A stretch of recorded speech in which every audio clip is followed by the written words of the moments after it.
Hi all! Excited kay ko i-share ninyo ni nga topic kay new learnings sad ni nako guys. Karon pasad ko kahibaw about ani katong pagbasa nako sa libro. So in this video, maghisgot taon sa ang pagingunog, I wish or I hope. Actually guys, ang akong gamiton if moingon kog I wish or unta madato ko bla bla bla tanang unta nako kani akong ginagamit. Adan na nako ang verb or adjective nako og umyon chuketa. Abi ko ganira siya guys. Pagbasa nako sa libro, naadi po'y lain pa nga term. Mao ni ang either asim yung chuketa or osim yung chuketa. And same na silang meaning nga I wish or I hope, naalan sila slight difference. So before ta maghisgot sa ilang difference, ato sa hisgotan kariyo unsaon ni siya pag-add sa verb or adjective. Kung naminaw mong tarong unsaon pag-conjugate atong past, present o future tense, kay bao na mo unsaon pasabot ani og kani. Again, mag-start ta una sa dictionary form sa adjective or verb, then remove ra nimo agda, then add nimo ni base sa iyahang last letter. And take note guys, kinahanglan ninyo i-consider or hunaw-naon tong irregular verbs ha, mo apply ang irregular verbs ani og ani. Maghatag ta example ha, sa pinaka maka-relate tang tanan nga example. I wish or I hope daghan kog kwarta. So ang atuang verb and our adjective is daghan. So adjective siya, daghan, manta. Subject nato is tun. So tuni ta, daghan kwarta. So mo ni ato ang sentence, tuni manta. So gusto ta moingon nga I wish or I hope ada na to ani or ani. So butang to silang duha ha.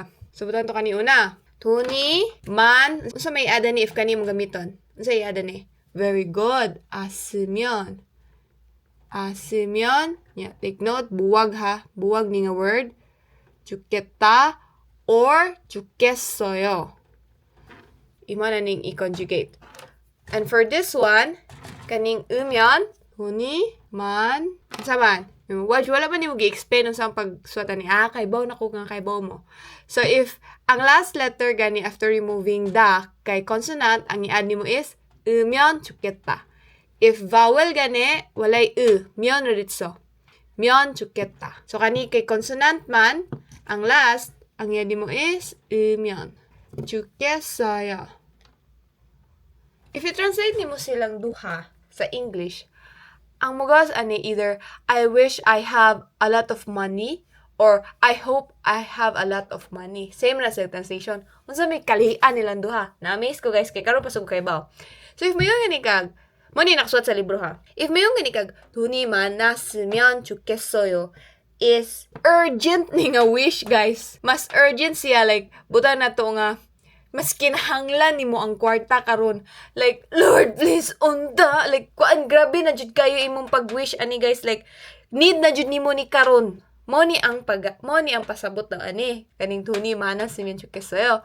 Well, if yung gani kag tuni mana min chukessoyo is, mura na kag ni-wish ra ka nga unta daghan kag kwarta. Like, pwede ra marabitag, Lord, pwede ra ma-delay, Lord. Basta unta lang madaghan ng kwarta. Murag nga na bitaw ang difference sila duha.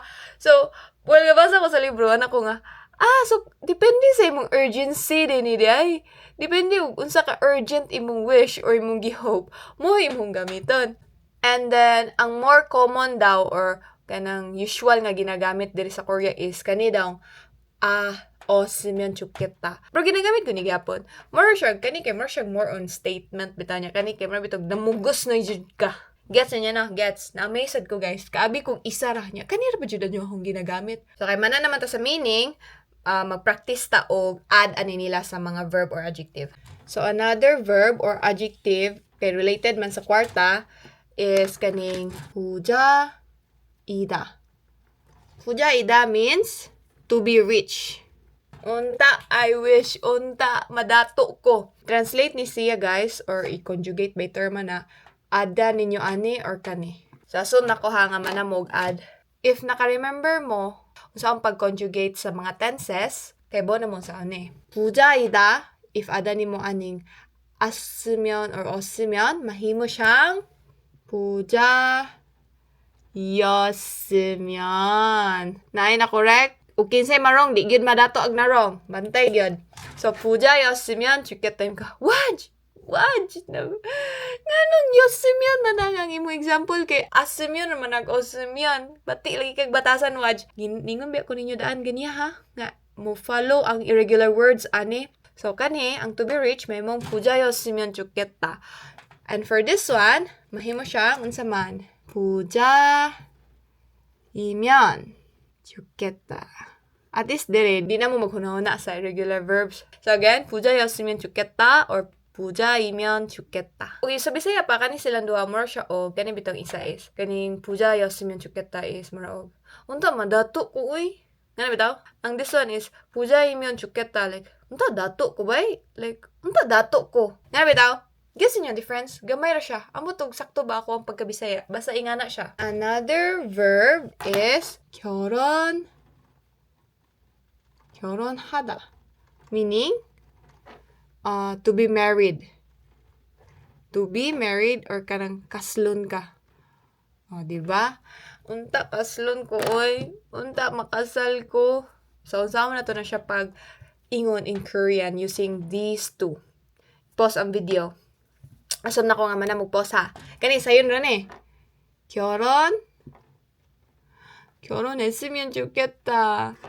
했으면 좋겠다. Kasi nasayaw, bantay gyud, di gyud mo makasal ron, biyag di bitaw, joke lang. Kani for this one, may mo siyang 결혼하면, very good. Makasal na gyud mo.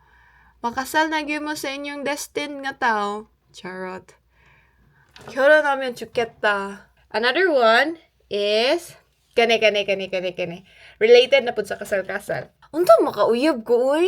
Or, unta na anak ko uyab? Nga bitaw? I wish na anak ko uyab. Kisa may ningog, I wish na anak ko uyab. Ha? Minyo na ba ning uban? Yung mangita pag uyab, bantay mo ron. So, uyab, or if gusto kag specific, pwede ra kami yung yoda chingo or namda chingo. Pero if kuan ka kanang walay gender imong gusto, uyab in Korean is ein. Ein. So, ein mo niya itong subject. So, mingon tag, eini. Yang, ingon ka nga, gusto ko o makauyab, senggida. So, if mautana mo, unsa nang senggida, Waj? Senggida, if senggida rin mo gamiton, if di ka mo gamit, if dili mo apilan og ein, senggida means kanang makuha, to get, to acquire. Gets niyo? So, saan mo na ito pag-ingon, o I wish makauyab na ko. Pause ang video. I will assume nga man mo pause. So, if kani imong gamiton, mahimo siyang any seng. Very good. Naka-learn sila. Oy, 생겼으면 좋겠다. Very good sila. Oy. Very good lagi mo. If kani isa, saan man? any 생기면, very good. 생기면 좋겠다 or 좋겠어요. Same na silang duha ha. Unta mo kauyab na ko oy. Like kani gamita guys para ninuod na jud ka, gusto na jud ka. Kani kay mara bitog. Unta makauyab ko no? Like mara kag ni random ra mga ngayon nga unta makauyab ko pero kani kay unta makauyab na jud ko oy.